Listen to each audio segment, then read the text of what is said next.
The dialogue that takes place between the people of paradise and the people whose abode is the hellfire is mentioned in several places in the Quran.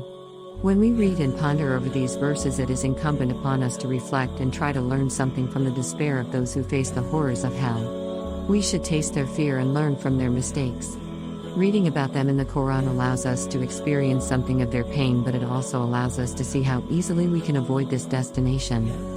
In paradise, they will ask one another about the guilty polytheists, criminals, and disbelievers, and they will ask them, "What has caused you to enter hell?"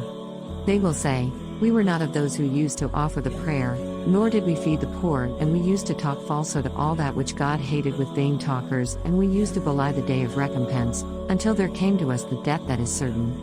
Quran 74:40-47. The dwellers of paradise will call out to the dwellers of hell, "We have found that what our Lord promised us is true."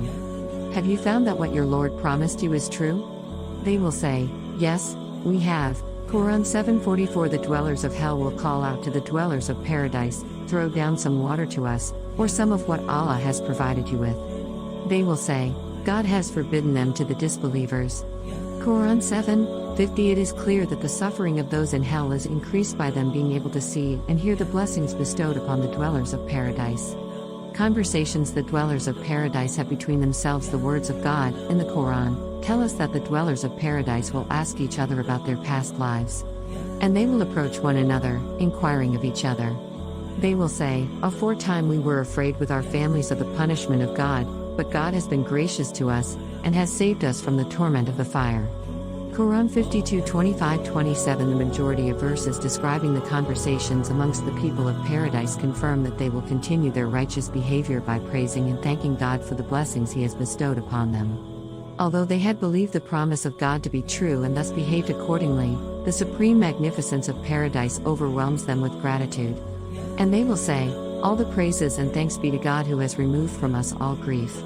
Verily, our Lord is indeed oft forgiving, most ready to appreciate good deeds and to recompense. Who, out of His grace, has lodged us in a home that will last forever, where toil will touch us not nor weariness will touch us." Quran 35:34-35. And they will say, "All the praises and thanks be to God who has fulfilled His promise to us, and has made us inherit this land. We can dwell in paradise where we will. How excellent is the reward of those who labor." Quran 39:74. Conversations the people of the hellfire have amongst themselves when the people destined to spend eternity in the hellfire have been herded into the fire. They will be shocked that the people or idols they had trusted and followed are not able to help them.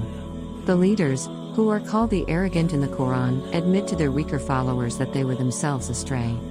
Thus anyone who followed them into a life bereft of mercy. And they will turn on one another accusingly. They will say, "You came to us from a position of power, i.e. ordered us with polytheism, and stopped us from the truth." They will reply, "No. It was you who would not believe. We had no authority over you, and you were already exceeding all limits.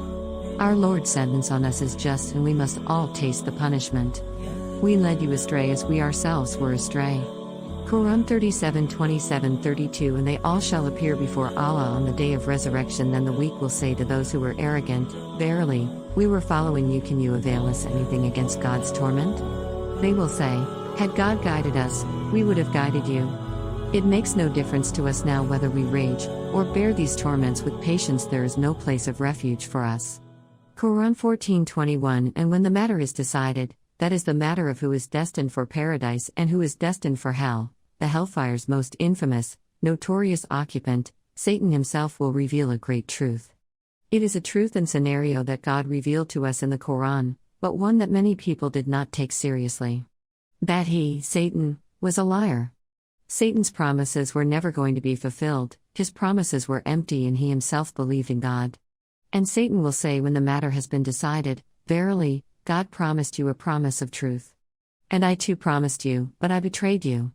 I had no authority over you except to call you, and you responded to my call.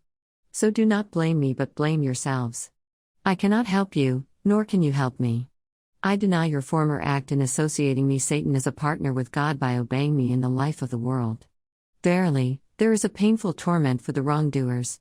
Quran 14:22.